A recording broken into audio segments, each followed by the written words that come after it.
அந்த ஊரில் பிரசித்தி பெற்ற விஷ்ணு கோவில் ஒன்று இருந்தது. அந்த கோவிலில் ஒரு பூசாரி நேரம் தவறாமல் தினமும் 3 கால பூஜைகளை செய்து முழு மனதோடு விஷ்ணுவை வழிபட்டு வந்தார். ஹரே கிருஷ்ணா ஹரே கிருஷ்ணா கிருஷ்ண கிருஷ்ணா ஹரே ஹரே கிருஷ்ணா ஹரே கிருஷ்ணா கிருஷ்ண கிருஷ்ணா ஹரே. பிரபுவே, என் குடும்பத்தின் வறுமையை நீக்குங்கள். என்னிடம் வேறு ஆசை இல்லை.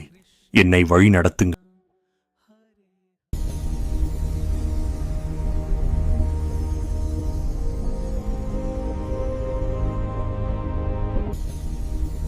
இந்த நிகழ்வுகளை மேலோகத்திலிருந்து விஷ்ணுவும் லட்சுமி தேவியும் கவனித்துக் கொண்டிருந்தனர்.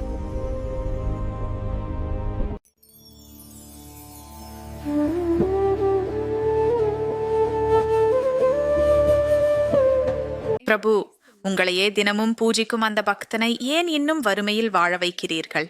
தேவி, மனிதன் அனுபவிக்கும் இன்பமும் துன்பமும் அவரவர் கர்ம வினைகளின் பலனே. அதை யாராலும் மாற்ற முடியாது. அப்படியானால் உங்கள் பக்தன் மீது கருணை காட்ட முடியாதா பிரபு? போன ஜென்மத்தின் பாவமும் புண்ணியமும் இந்த ஜென்மத்தில் மனிதன் அனுபவித்தே ஆக வேண்டும். அதுதான் உலக நியதி.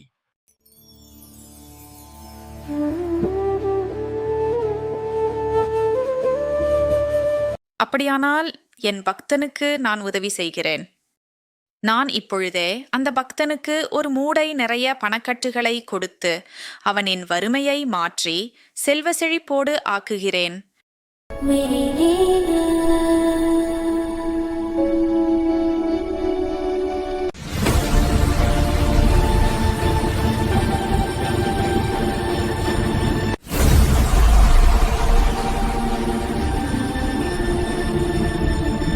ஹரே கிருஷ்ணா ஹரே கிருஷ்ணா கிருஷ்ண கிருஷ்ணா ஹரே ஹரே.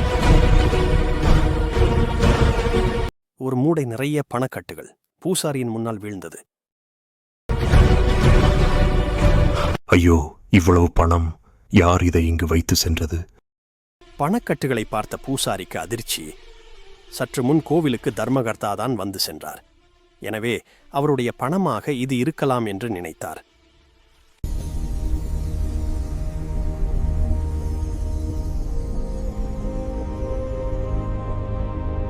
இந்த நிகழ்வுகளை மேலோகத்திலிருந்து விஷ்ணுவும் லட்சுமி தேவியும் கவனித்துக் கொண்டிருந்தனர்.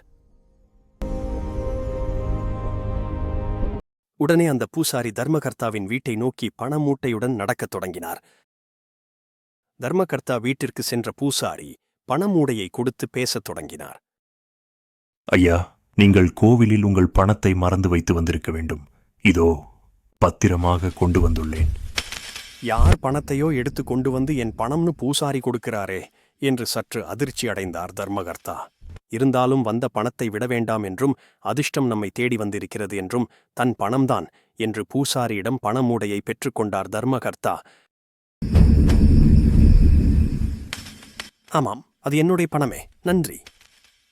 பணம் நேர்மையானவனை விட்டு பணத்தாசை கொண்டவனை அடைந்தது.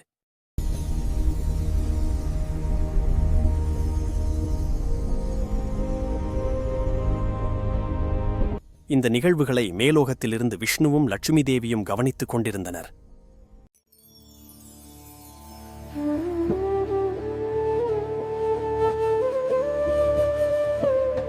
தன்னுடைய தவறை எண்ணி மன்னிப்பு கேட்டார் லட்சுமி தேவி.